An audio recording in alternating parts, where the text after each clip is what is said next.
Shalom Jemaat BCS dimanapun kita berada. Mari kita luangkan waktu sejenak untuk merenungkan firman Tuhan pada hari ini. Shalom Bapak Ibu Saudara, renungan hari ini terambil dari 2 Korintus 2 ayat 14. Tetapi syukur kepada Allah yang dalam Kristus selalu membawa kami di jalan kemenangannya. Dengan perantaraan kami, Ia telah menyebarkan keharuman pengenalan akan Dia di mana-mana. Judul renungan pada pagi hari ini adalah Tawanan dari Parade Kemenangan Allah. Bapak Ibu Saudara, ayat yang kita baca tadi berisi ucapan syukur Paulus kepada Allah beserta alasan dari ucapan syukur tersebut. Di sini Paulus bersyukur karena Allah selalu membawa dia di jalan kemenangan Allah. Bapak Ibu Saudara, di dalam tatanan sosial Romawi abad pertama, tentara-tentara Romawi akan membawa tawanan berjalan di daerah Romawi sebagai cara merayakan kemenangan mereka dari musuh-musuh perang. Keberadaan dari tawanan ini adalah untuk menunjukkan kekuatan dan kemuliaan dari pihak yang telah mengalahkan dan membelenggu mereka. Di dalam ayat yang kita baca, Paulus menempatkan diri sebagai tawanan dari perang yang dimenangkan oleh Allah. Oleh karena itu, Alkitab versi mudah dibaca menerjemahkan ayat ini sebagai berikut. Kita yang milik Kristus adalah tawanan yang Ia terus-menerus tuntun dalam pawai kemenangannya.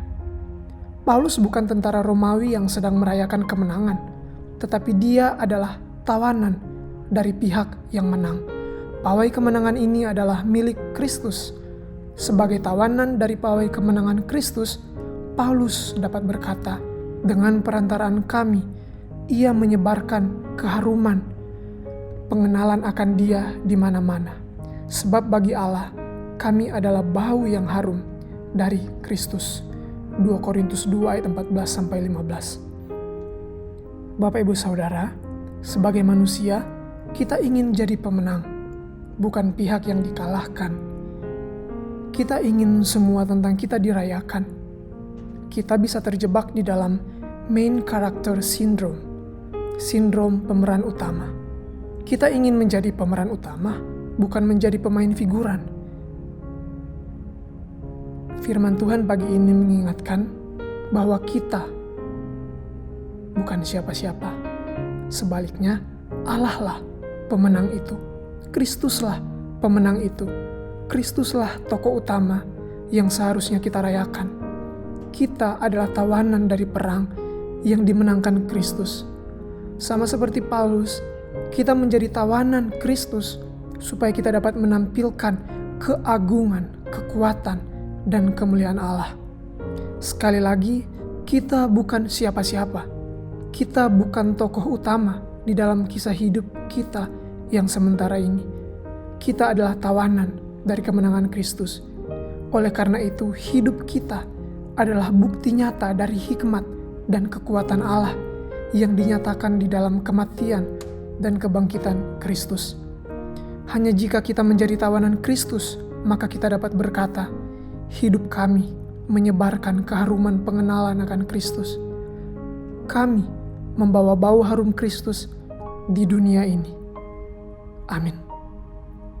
Saya memimpin Bapak Ibu Saudara untuk berdoa menggunakan parafrase dari doa Mother Teresa. Mari berdoa.